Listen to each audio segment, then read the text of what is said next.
Okay, so Pat McCormack is just coming off another win against Miguel Parro. This was a WBA welterweight world title eliminator fight. So, assuming the winner of this fight will go on to hopefully be next in line for the WBA welterweight title. Now, Pat McCormack, of course, is a Team GB Olympian, Olympic silver gold medalist, and undefeated. He's advanced to 8-0 with 6 stoppages. Um, Miguel Parra is a guy who's been well beaten before. I don't know a ton about him, but looking at his record, he's lost before and a beatable boxer.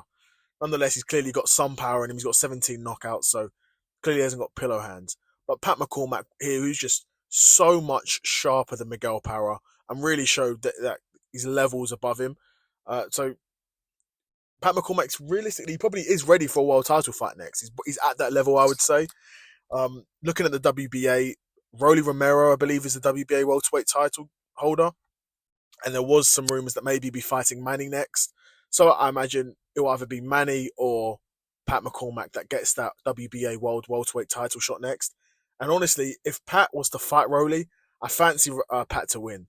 Pat, his hands look so crisp. His combinations were so fast. He just moved to Miguel Parra. Just moved to him. Just went in there and ran through him and got the stoppage in the 9th round. But probably could have got it a bit earlier if he, was really pushing the issue. Miguel Parra showed he did have some sort of resistance there and did have, some power and was able to keep Pat McCormack honest. But for the most part, Pat McCormack just ran through him. And Pat McCormack is slowly becoming one of my favourite fighters to watch now. Serious hand speed. He's got that British style. It's not really actually. I wouldn't even say it's necessarily a British style, but he's a pressure guy. He applies pressure. He puts his punches together, and he lands big shots. And he's got another stoppage here, and no doubt that stoppage will put him into world title contention. I mean, of course it does. He won a title eliminator. So I think Pat v Rolly is a quite an easy fight for Pat because I don't rate Rolly at all.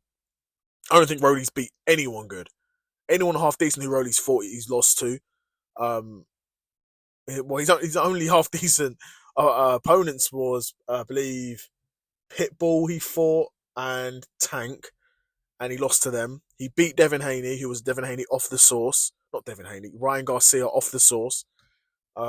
So again, it's not, even Ryan Garcia, how good of a boxer is he? He's nothing special. I don't really fancy either guys as world level operators. But somehow Rolly Romero's got a world title. So technically speaking, I guess he's a world level operator. But Pat McCormack is a real world level operator. In my opinion, a real world level operator and would beat Rolly Romero pretty handily. The same way he did to Miguel Parra here. I could even see Pat getting a stoppage over Rolly Romero. But yeah, another win for Pat McCormack. And will his next fight be for a world title fight? We'll know. We'll find out soon. And let me know what you guys think of Pat McCormack's win in the comments below. Yeah, another episode of the Seth Solo Side Quest in the bag. And I'm out. Peace.